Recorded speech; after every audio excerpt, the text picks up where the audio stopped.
Welcome back, guys. It's me, Daniel, with VintageMagic.com, and happy Finance Friday. Today's video is about these rare Magic cards and how to put them in a trust and estate planning mode. I spoke to a guy, awesome conversation, a guy from Florida, a lawyer who specializes in estate management. Magic the Gathering cards, Pokemon cards, collectibles are becoming so valuable to the millions in many cases. And even if you have a collection that's 50,000, 100,000, that range, you have decks. I know people have decks in that range. And if you have kids, family members, anybody you want to pass these on to, it's really, really critical that you talk to a lawyer in estate management and planning. I'm going to talk more about that, about trusts, how this all goes about. Again, you guys are going to want to sit back, relax, enjoy the ride, and how to make sure these collectibles that you have are in garage sales. And you know, the Goodwills. Find these, there's people that are basically selling their cards and auction them off for nothing, right? You want to make sure you pass down your legacy to your family, to your loved ones, the right legal way. All right, guys, enjoy the video. Don't ever sell this at a garage sale. Vintage Magic. Game, collect, invest. For more information about our consulting and professional services, visit vintagemagic.com.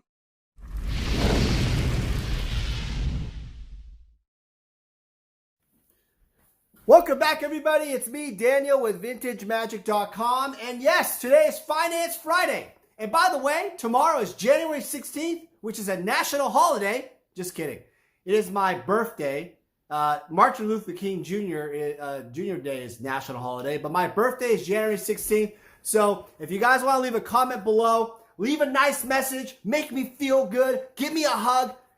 You know, I might see you at a Grand Prix and give you that hug also, and play some Magic the Gathering. I look forward to seeing you guys next year, by the way. I don't think it's going to happen this year, but next year. All right, so let's get right into it.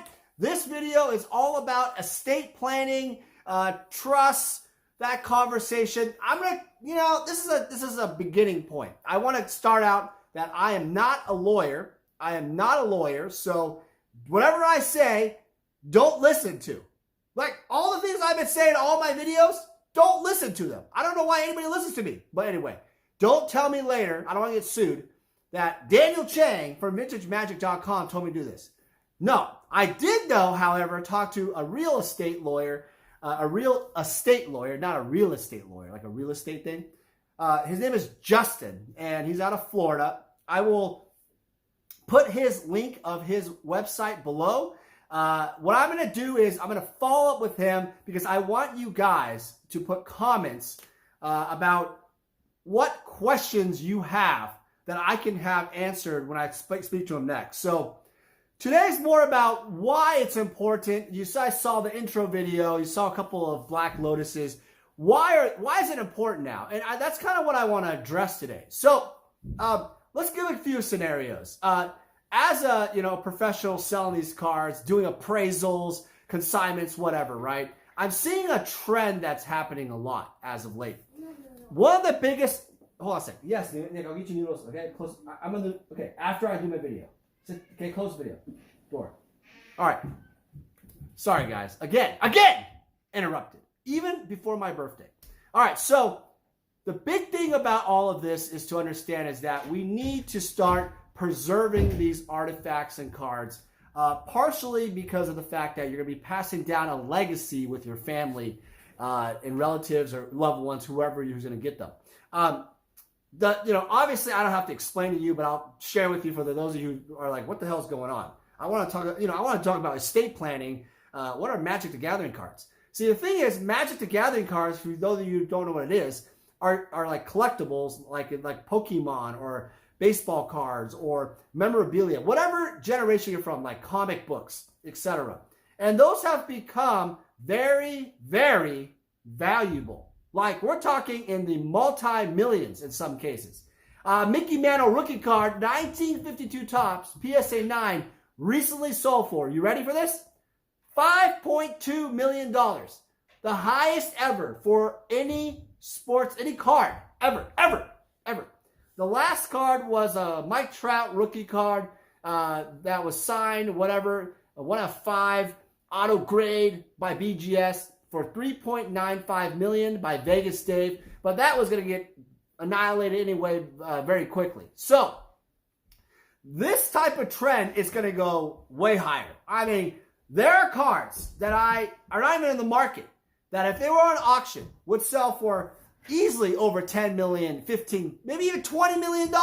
Oh yeah, like the PSA 10, 1952 tops, Mickey Mantle rookie card. I mean, that card alone could sell for, I don't know, $20 million, $50 million, I'm sure. Because it's only 1 of 3 in the world, and it is the king of all cards to most sports collectors. So what's going on is that these collectibles have become a huge investment over the years. Stop, Nick, stop. I'm doing a video. Seriously, stop. Can you go? I'm not talking about. Okay, Nick, I'm gonna put you on timeout. I'm doing a video. This is a serious video. Hold on a second. Watch my parenting action. Nick, please go. This is a no. Okay, then turn off the volume. Okay, no volume. Okay, please. Thank you. No volume. Bye-bye. Well, speaking of kids, how many of you out there have kids? I mean, seriously, right? We all generally at this point in my life, I'm 41 now. We have kids, we have wives, wives. I don't know whatever. Okay. The whole point is we have significant others, and there's people that are going to depend on us. And remember that the collectibles now are so valuable. Obviously, like I continue on, Pokemon has gone crazy. There's PSA 10 first edition Charizard's going for $350,000, almost $400,000. The booster box or whatever first edition boxes sell for like $450,000.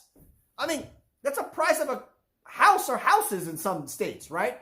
So understand that the value of these have become ballooned. And also, here's what's going on. A lot of you don't understand why is this happening is because there's low interest rates. The Corona thing has allowed us to stay home, kind of look at our nostalgia, what feels good, you know, what makes us happy.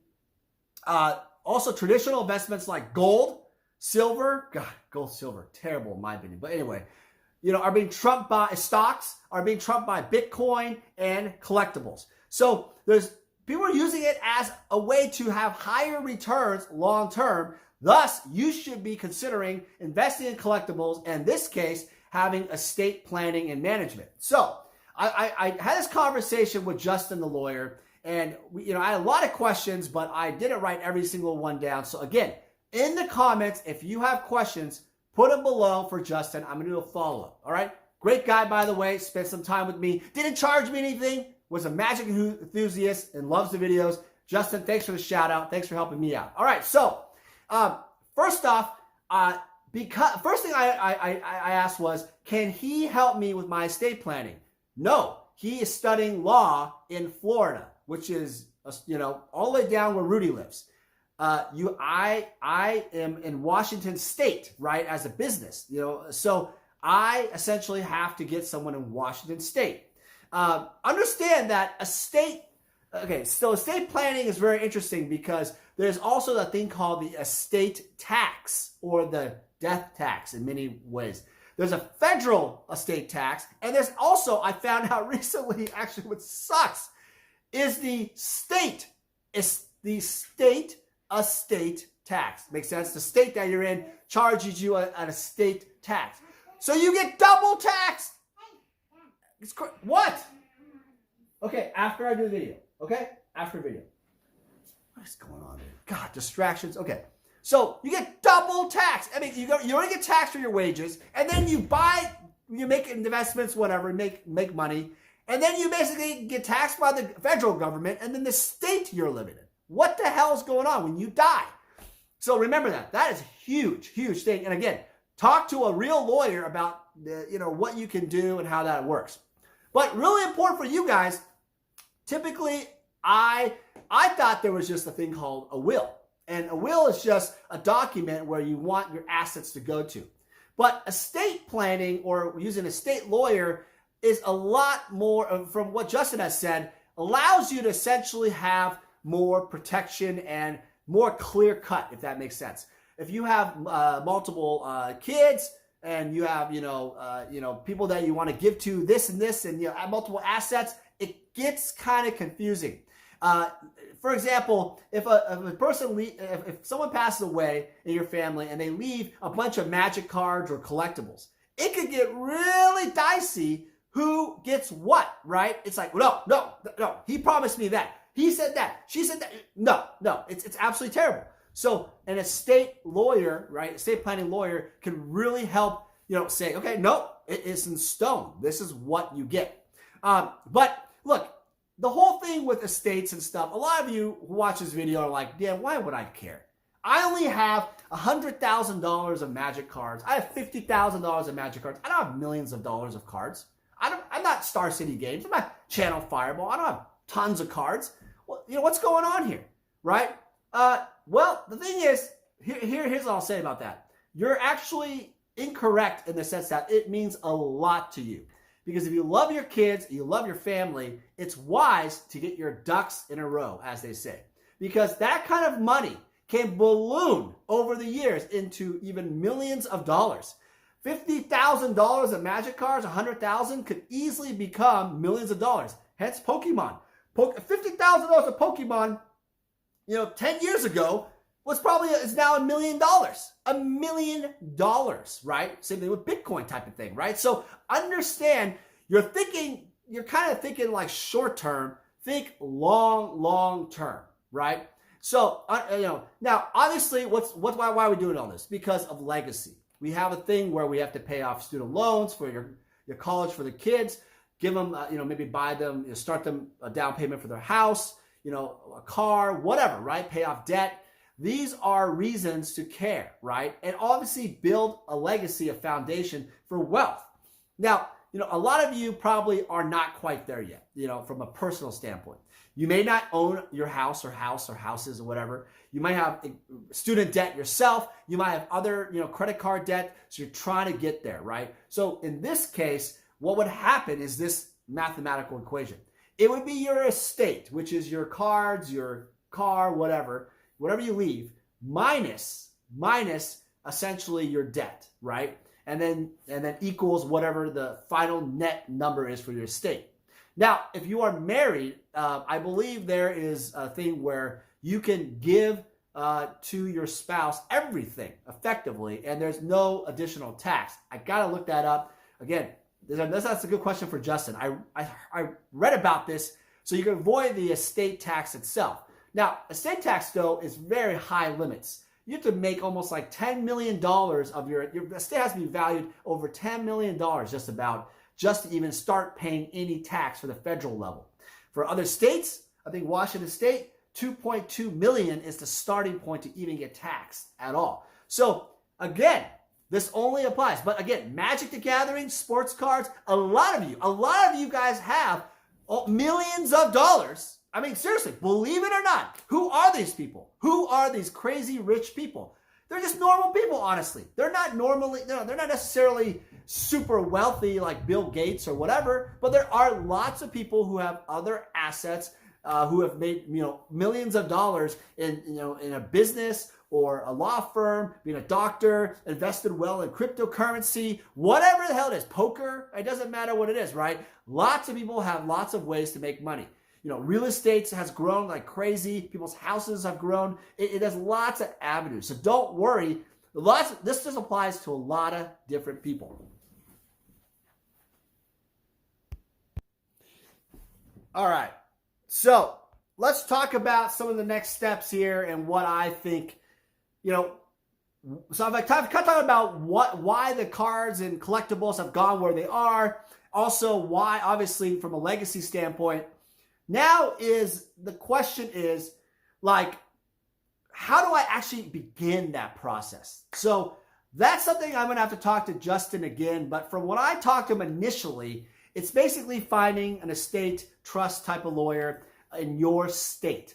After you do that, the problem is, lawyers can obviously, they're used to working with like stocks and what do you call it, like real estate, stuff like that, and they would actually use different other parties to essentially manage it. They are essentially the middleman, but they're not going to be managing your real estate technically. They're doing all of the kind of the middleman stuff, right? The documentation stuff, like the legality stuff.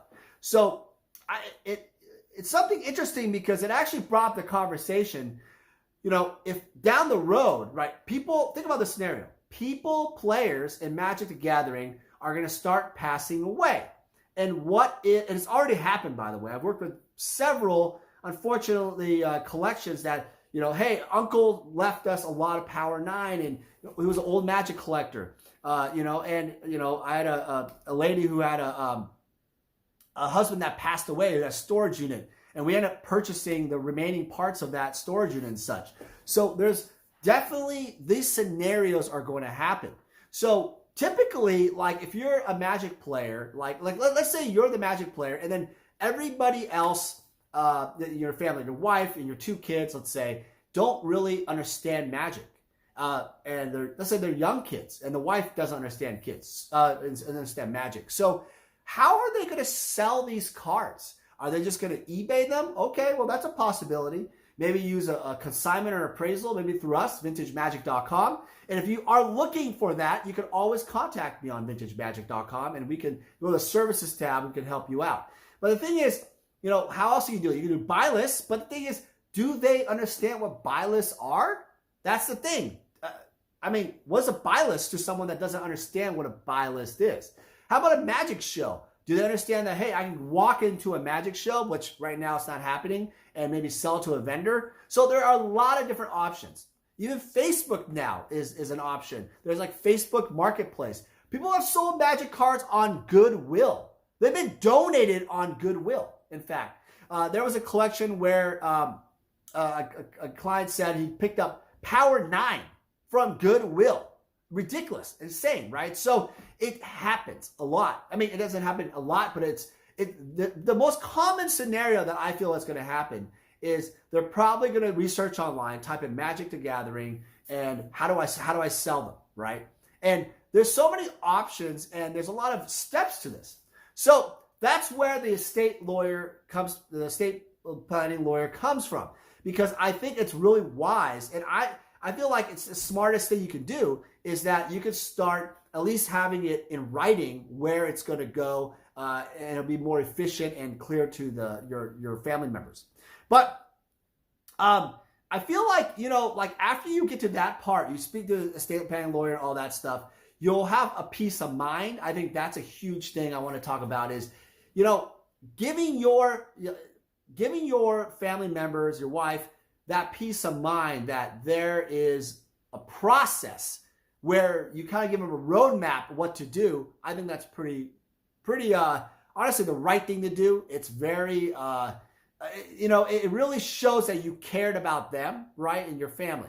Now, some of you guys are like, well, Dan, I have these decks of cards, and like Rudy says, when I die, they're just going to be there, and I don't care, right? I'm going to burn them to the ground. I don't know, right? Some people have said that. Well, the thing is, if you want to do that, fine, whatever, do it, right? But most people who are watching this are like, Dan, I don't know what I'm going to do here. Yeah, you're right. You might be a guy who has an alpha set. You just made an alpha set. I have a beta set, a limited set, Power 9, high grade stuff. So every state has their limitations. Another thing I'll say is that I have a lot of clients internationally, So every country varies. I think some countries, Australia and New Zealand, I looked this up. Sweden has no estate tax, no inheritance tax. Wow, I should move to Sweden. Jeez, and seriously, so that is absolutely incredible. But the point is, though, what is the roadmap when you pass away? How do they know what's worth? Now, some of you guys, I think there was a post on Facebook like, all you need to do is you just have to go and catalog everything. Oh, yeah, done. Well, okay. You can go to TCG Player. There's some other MTG stocks or other kind of websites. You can do some category. But the problem with this is that it's not as detailed as you think, right? Because there's a thing called condition. Things vary in condition. There's also a lot of high-end cards that are graded that doesn't add on to that type of thing. So remember, if you are looking to actually categorize all this, it's hard because what if you have like, if you're like me, I have tons of decks. How much time do you have to categorize every single card, seal product, artwork, etc.? So that's kind of the dilemma that I find, is that currently your time is very valuable and you only have so much time to do all this stuff. Well, I thought of a creative way, actually. I think, honestly, the best way are video archive, in some ways video archive. And I'll say that, I'll tell you why. And then you obviously store them in a way where they're sealed, and this is the video. For example, if you have bins of plastic bins, right? And you essentially mark the bins like video number 1 or video number 2, whatever, right? And that in the video, what you do is you showcase what the cards are, and you can organize it the best you can. Obviously, you have all these sets and various things, and that can get really messy. But if you do these videos, then what you do is you can basically seal them up, and then that's where the cards are. The problem is when you go off and sell the cards, and that happens, or trade them, whatever, the collection evolves and changes. But I still like the fact that you can still have kind of a constructive bin system, effectively, with video archive, rather than having this ridiculous spreadsheet that's literally, if I was not interested in Magic the Gathering or Pokemon or baseball cards, I'd be like, who the hell is Mickey Mantle? Who the hell is Babe Ruth? What's a Black Lotus? What's this ancestral? I don't know what's going on, right?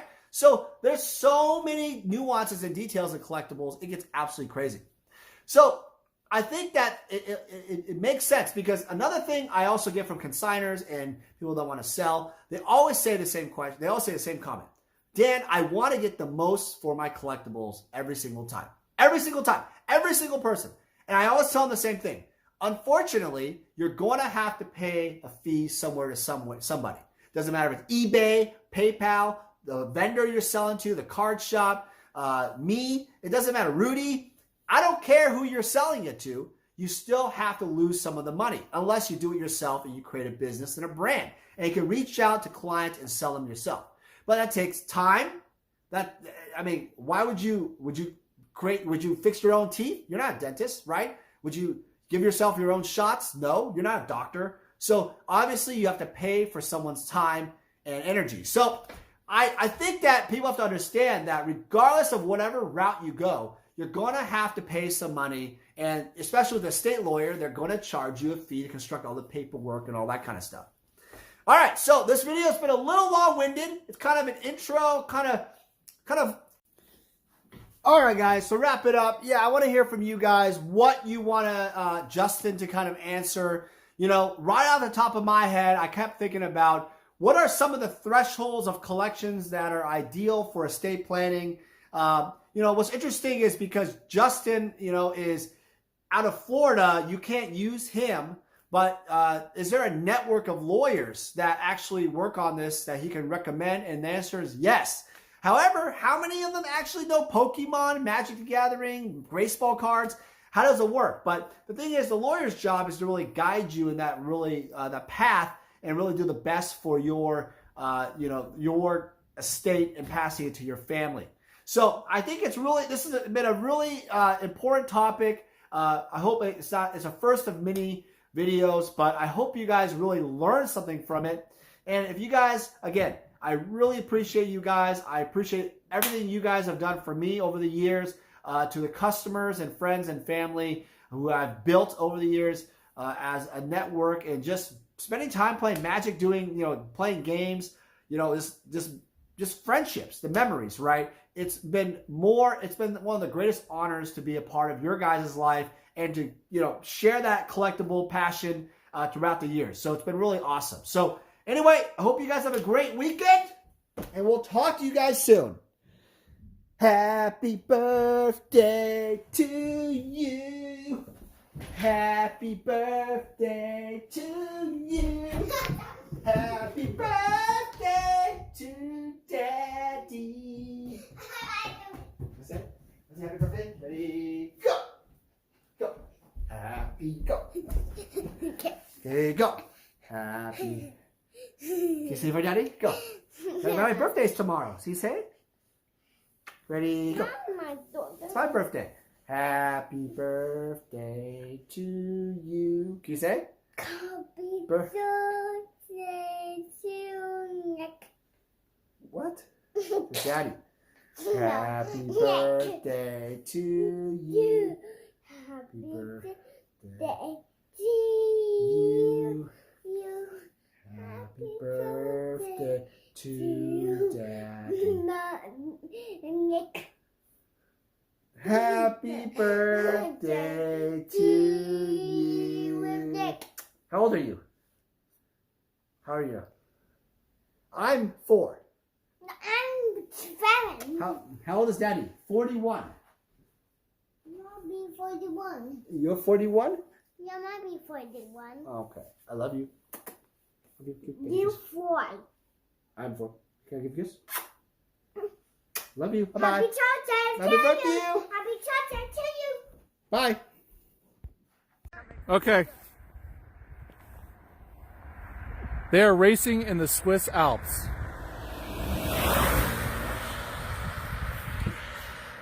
Brian Weissman and Daniel Chang. On your marks, get set, go! Oh my God, Daniel won! Daniel won! Hey everyone, it's Daniel Chang with VintageMagic.com. In this video, I want to run through our consultation service on VintageMagic.com. So what's really exciting to me about the consultation process is meeting you. I've met so many incredible people in the Magic the Gathering industry all over the world, and this consultation process is the key part to a successful working relationship. Getting hold of me is very simple. You could call or email me. We'll talk more about your needs. From all that information I gather in our call, typically about an hour long, I'm going to determine the best solution for you. So because we have such a suite of services that we offer, I'm gonna sit down with a follow-up call, and then we're gonna go off and determine what the best path is. I have experience in handling conversations in regards to large collections of artwork, sets of cards, either if it's graded or ungraded, raw cards. I also have dealt with collections with lots of misprints and oddities. Altered cards, sketch cards, and artist proofs are also one of my specialties. My experience in Magic Gathering has gone to any level of collecting you may have. I look forward to working with you. Vintage Magic. Game, collect, invest. For more information about our consulting and professional services, visit vintagemagic.com.